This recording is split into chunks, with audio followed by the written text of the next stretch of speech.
The future is what men make it.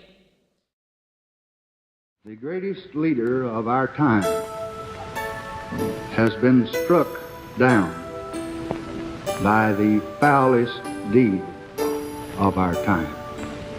Today, John Fitzgerald Kennedy lives on in the immortal words and works that he left behind. He lives on in the mind and memories of mankind.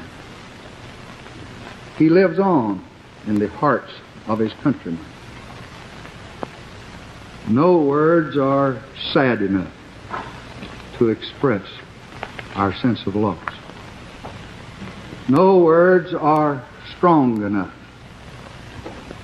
to express our determination to continue the forward thrust of America that he began. I, John Fitzgerald Kennedy, do solemnly swear that you will faithfully execute the office of President of the United States. that I will faithfully execute the office of President of the United States And will, to the best of your ability, and will, to the best of my ability, preserve, protect, and defend the Constitution of the United States. preserve, protect, and defend the Constitution of the United States. So help you God. So help me God.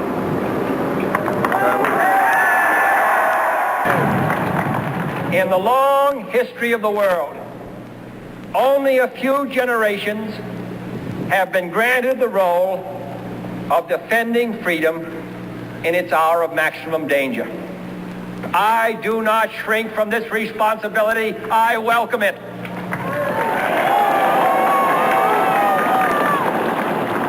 I do not believe that any of us would exchange places with any other people or any other generation. The energy, the faith, the devotion which we bring to this endeavor will light our country and all who serve it. And the glow from that fire can truly light the world. And so, my fellow Americans, ask not what your country can do for you. Ask what you can do for your country.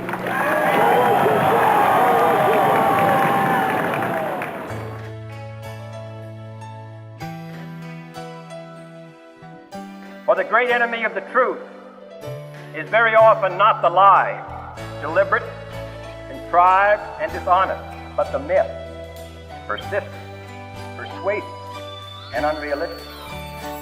Too often we hold fast to the cliches of our forebears.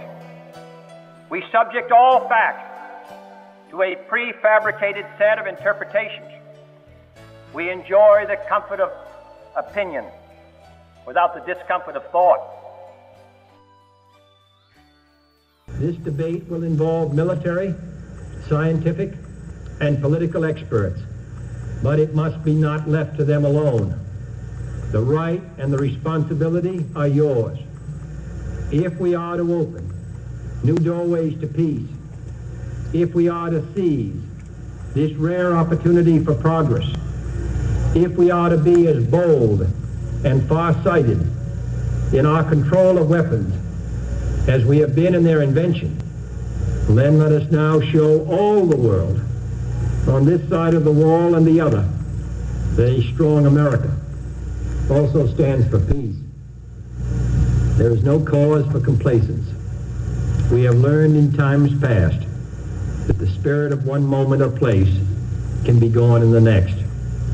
We have been disappointed more than once, and we have no illusions now that there are shortcuts in the road to peace.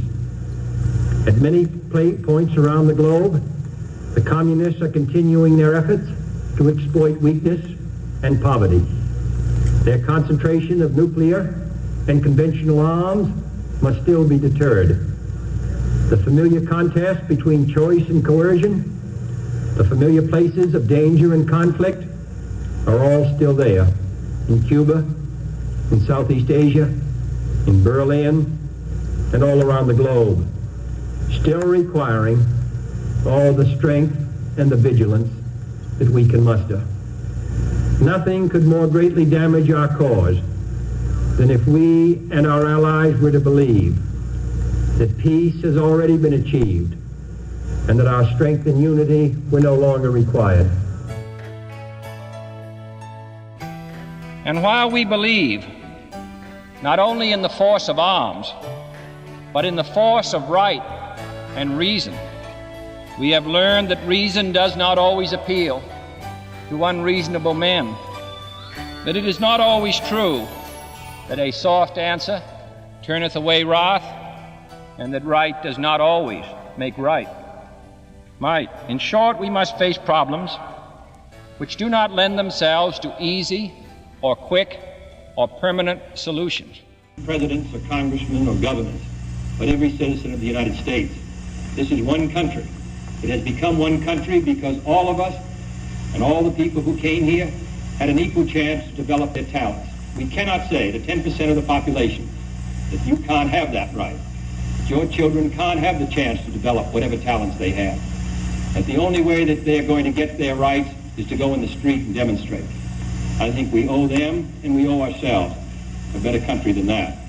Therefore, I'm asking for your help in making it easier for us to move ahead and provide the kind of equality of treatment which we would want ourselves. To give a chance for every child to be educated to the limit of his talent. As I've said before, not every child has an equal talent or an equal ability or equal motivation, but they should have the equal right to develop their talent and their ability and their motivation to make something of themselves. I look forward to an America which will reward achievement in the arts as we reward achievement in business or statecraft. I look forward to an America which will steadily raise the standards of artistic accomplishment and which will steadily enlarge cultural opportunities for all of our citizens. And I look forward to an America which commands respect throughout the world, not only for its strength, but for its civilization as well. And I look forward to a world which will be safe, not only for democracy and diversity, but also for personal distinction. First, I believe that this nation should commit itself to achieving the goal before this decade is out of landing a man on the moon and returning him safely to the earth. No single space project in this period will be more impressive to mankind or more important for the long-range exploration of space, and none will be so difficult or expensive to accomplish. We propose to accelerate the development of the appropriate lunar spacecraft. We propose to develop alternate liquid and fuel boosters, much larger than any now being developed, until certain which is superior.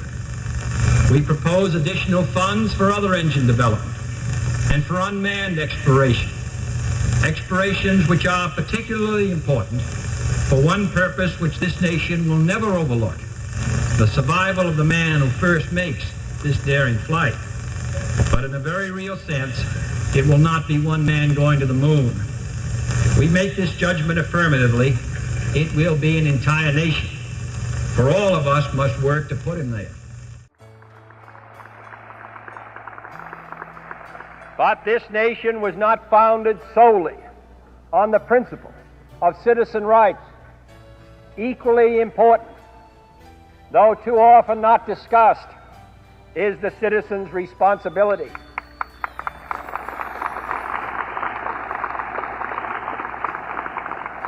For our privileges can be no greater than our obligations.